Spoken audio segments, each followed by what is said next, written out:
We are preparing it to live stream it now. I can't believe it. It says live on YouTube, bro. We are live on YouTube, everybody. How are you? Bananas. This is awesome. This is so great. I'm going to share the link on LinkedIn right now. Yep.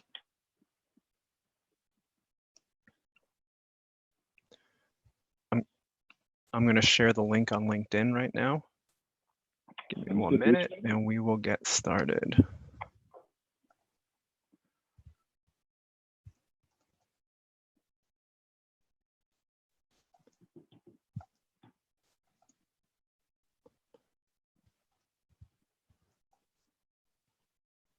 People losing patience with us. Our fans are not happy.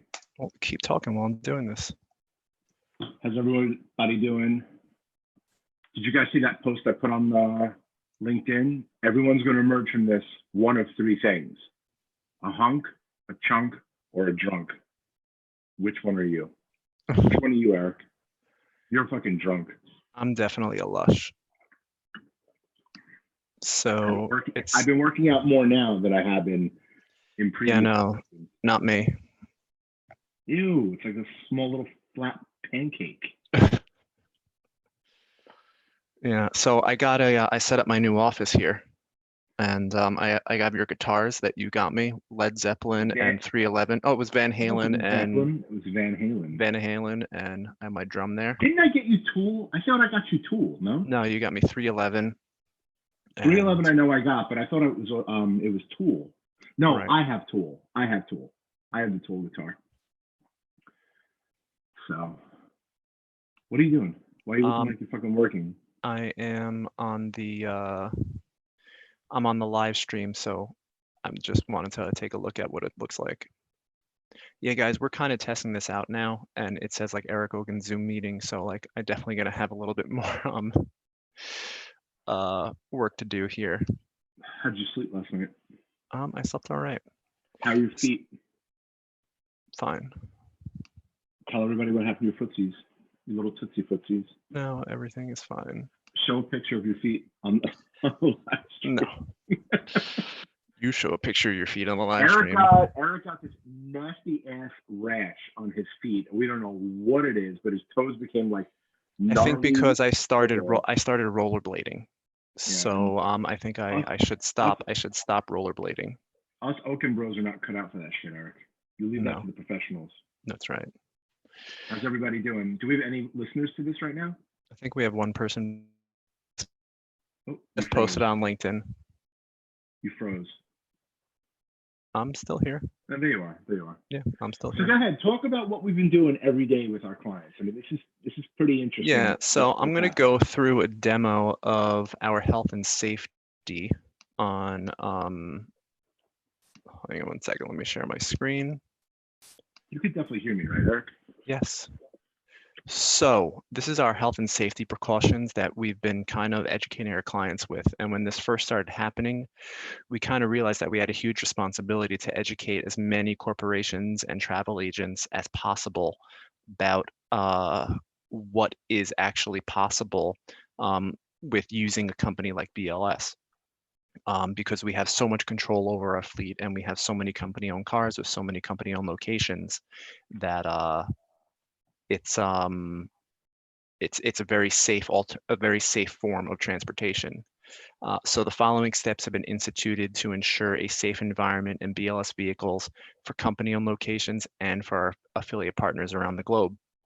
We have, and actually right after this, we're going to be having an interview with Dr. Ravi Kampali. You should look for that. We're going to record it at 10 a.m. Eastern, and then we're going to probably go live with that by around 11:30.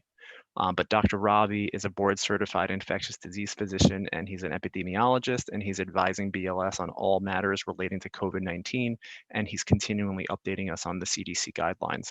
One of the first things, before you continue, I want to show the universe. Yeah, no, I don't want to show that one quite yet because we don't have it yet. So let's hold off on that until we actually have them in our possession. So all of our chauffeurs are pre-screened. What does that mean? That means that before they get into the office, we actually take their temperature, we screen them for cough, and we screen them for shortness of breath. And we also monitor their status in between rides via a survey. So we send them a text message, and in the text message takes them to a form that they have to fill out with yes or no questions. Do you have fever? Do you have cough? Do you have shortness of breath? All yes or no. And then in addition, they have to actually take a selfie, and in the selfie they have to show they are wearing a mask and they are wearing gloves. As per CDC guidelines for for-hire vehicles, it's going to be a black cloth mask. The color doesn't matter, but it's going to be a cloth mask along with black latex gloves. All the chauffeurs have to also carry hand sanitizer. In addition, they're going to be recommending to the passenger that they crack the windows open for ventilation purposes. All of our vehicles are sanitized with disinfectant. We're using vital oxide, which is fast becoming the industry standard. All vehicles are sprayed with an electrostatic handheld device. It's the same thing that Marriott uses, the same thing that Delta uses, JetBlue. Basically, they're fumigating their planes in their hotel rooms. We're fumigating our cars, and we're going to be doing that twice a day, once in the morning and then once when the car returns. In addition, the chauffeurs are going to sanitize the vehicle not only in between rides, but they're going to sanitize it every single time the passenger leaves the car. And they're going to do that with vital oxide. We have gallons and gallons of this stuff, and we have it diluted down, to the ratios that are recommended in little spray bottles. And we're going to be wiping down the car with disposable paper towels. Also, the in-car air filters meet the original equipment manufacturer standards. So what does that mean? That means that we're using the air filter that's in the car, because we realized that as we were doing research, if we put in an off-market HEPA filter, then it could void the warranty of the car, or it could cause more issues in the car for, ventilation purposes and whatnot. So what we're doing instead is we're installing a HEPA ionizer filter that plugs into the cigarette lighter. Eric, X out that PDF at the very bottom of your screen. What PDF? All the way at the bottom of your screen. I see a .pdf. Oh, sure. So that's the sanitation. We're still recommending that everybody practices physical distancing. Passengers should only travel if necessary, and they should wear a face mask as per CDC guidelines. Luggage will only be handled upon the passenger's request. So the chauffeur will ask the passenger if they want the luggage to be handled. And if not, then the chauffeur will just open up the trunk and close the trunk. Otherwise, it will be business as usual, and the chauffeur will put the luggage inside the trunk. In the car, we do recommend that if a passenger is in a sedan, they should sit behind the passenger seat, or in an SUV, they should sit in the third row when it's available. Also, in the larger vehicles, we are practicing social distancing. So we're allowing 40% occupancy in the larger sprinters and motor coaches. All items have been removed from the back of the car. There's going to be no cell phone chargers, no magazines, no newspapers, no bottles of water. All that stuff is going to be up front with the chauffeur. And in the event that the passenger would like any one of those items, it will be wiped down and will be handed back to the passenger. In addition, this is probably our biggest innovation, which we've been advertising a lot lately, but we have the in-vehicle safety divider. And this is just a piece of polycarbonate that's attached onto the driver's side seat and the passenger side seat, and it's attached via a piece of Velcro. And it acts as a sneeze guard between the chauffeur and the passenger. We know a lot of this is about perception. And we know perception matters, and we basically want a car to feel clean, look clean, and actually be clean. And we know as we were building this whole thing out, we realized that small steps make a big impact. And if everybody wears a mask, everybody wears gloves, if we have the dividers up, if we crack the windows, the car is fumigated 2 times a day, the car is cleaned multiple times a day by the chauffeur, we have the dividers in, we have the HEPA air filters in the car, you have a pretty safe form of transportation. And that's basically our health and safety protocol that we have in place for our passengers as right now. I just want to add one more thing. We do have a couple more items that are going to be coming out, but we're not quite the the ink isn't signed on the ink isn't dried on those, so we're still working on that. But go I ahead, want to Mikey. mention we've spoken to hundreds of travel managers. I mean, the last 4 weeks, we've had dozens and dozens of calls a day. Um, I want people to understand that Uber became what they were supposed to be, which is a food delivery service, right? They have moved over from transporting people to transporting chicken Parmesan sandwiches. So, like, a lot of New York companies that we've spoken to are writing Uber and Lyft out of their programs because what Eric just demonstrated is not, there's no way that an Uber driver is going to be wiping down the car in between an $8 ride. There's no possible way. By the way, Eric, you're very dark. I mean, Yeah, I know I you're know. anyway. There's only so much I can do right now. I I have ordered more lights if stuff. you want. I have lights if you want. I bought lights for my Maybe office. I will. I just ordered, but mine will be coming next week. But it's fine. You keep going. All right, that's fine. Anyway, so Uber and Lyft are being written out of the programs because the New York companies, New York got hit the hardest, as basically the entire world knows, with coronavirus, and they're not going to allow their executives, they're not going to allow their travelers to use public transportation. They're not going to allow them to use cabs. They're not going to allow them to use, buses and take the train into the city, because the majority of people that work in the city live on the outer rim. They live in Queens. They live in Long Island, Westchester, Connecticut, North New Jersey. So, to have a BLS car pick you up with the stuff that Eric said that we put in it, we put the divider, the car's going to be clean, there's going to be nothing in the back of the car. You can't trust a company like Uber to do the same exact thing. That you're going to have an Uber driver, an independent operator who owns the vehicle, wipe down the car in between an $8 ride. There's no way that's going to happen. And I think that Uber is going to flourish being a food delivery service. I think they're going to do, I don't know if they're ever going to make money with it, but I think they're going to do a great job at that. But transporting people, I think, is in the past. I don't think it's going to, I can't see how people continue to use Uber in this new post-COVID era. Because I think that we're headed there. We're a week out from June 1st. And I'm hearing rumblings from people in the corporate world in New York that it's going to be July 1st. So like June is more of a ramping up. Studio productions are starting in June.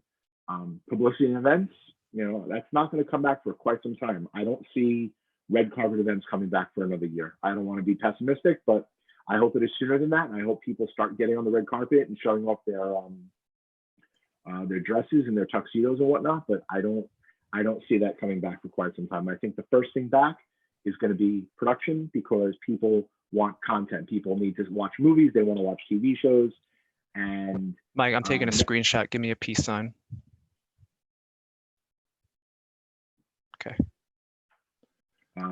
Got to do all this shit live. I like it live. I want to do like a live show like every Friday night at 8 p.m. Actually, that's our Call of Duty time with BLS. I don't think we should do a Friday night. No, we can't do that. That's unacceptable. Thursday night or something, we should do like live. But I don't know if anyone's even listening to this, but leave your comments down below. What do you think? I think I think in the future I think we have to just plan this better. Obviously, who's listening to us now? Do we have one person listening? I don't know. Whatever, it's fine.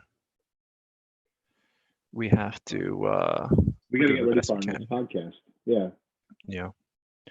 Well, hold on. I'm just making a whatchamacall.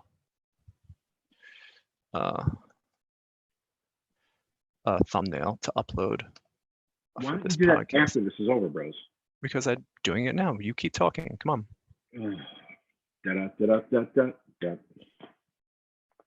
So we're going on Memorial Day weekend. I'm turning 42 this weekend, which I'm very excited about. Happy birthday, Michael. Thank you. I appreciate that. My birthday is very important to me. Unlike Eric, it should be. Two shits about his birthday. Yes, I'm going to be 42 on May 26th. It's actually after Memorial Day weekend, which I'm fine with. But you know what this weekend means is cheat weekend, bro. You're gonna have a cheat week. Are you eating everything you want? Anything I want. 1 week a year, I eat whatever I want. 1 week a year. I'm what I am. I just, I'm good all year. I'm a good boy. I eat, I eat a really clean, healthy diet. I'm meat based. and Fritos is calling me. The Fritos are Eat calling me. Fritos. Oh, I can't wait. I must love admit, Fritos. I must I love admit, Fritos. you know, I've been very low carb for like since 2012, and I have started eating more carbs, Yeah. which has been. But we're going to talk about that with Dr. Robbie in a half an hour. Yeah, definitely. So, you know, I'm not a big I don't like carbohydrates, but I think once in a while, yeah. But for my birthday weekend, Sharon's making me some Rice Krispie treats. Gonna have some cake. Gonna live it up a little. Those bags under the eyes are gonna be like out to here come Tuesday. I like it. Yeah. All right, listen, let's wrap this shit up. We thank you guys for tuning in. This was like just a test, and we were just messing around. I have more settings. Okon Bros is gonna be a live TV show. Like, subscribe, leave comments down below, and you watch out. This shit's gonna come live. We're gonna do 1 day a week where we're gonna take callers and all that stuff. I want to do pretty much every episode live. I'm fine. It's just easier because it's easier for me because then I could just upload it. I don't have it's like it's uploaded to YouTube now. So I just click end and it's fucking done, and then we can go and just replay it back. So I think that's pretty cool. Can you show that you're live on LinkedIn?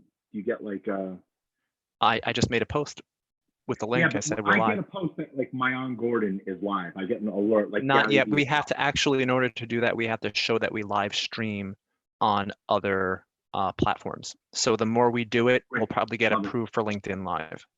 Wonderful. That's great. So this was fun. No, my light keeps going in and out. This is so annoying. Yeah, it like gets shut bright. Your shades, shut your shades. Do you think that's you. it? Hold on. Yep. Watch Eric's Tushy, everybody. My skinny brother. Look at that landline he has. This is 1996, a landline. That's better, but your face is still pretty. Yeah, dark. I know, because the fucking fluorescent lighting and everything. Dude, I'll run. Do you want me to run over right now to your house? No, it's fine. I have to take this phone call, so peace out, everybody. Bye, everybody. Later.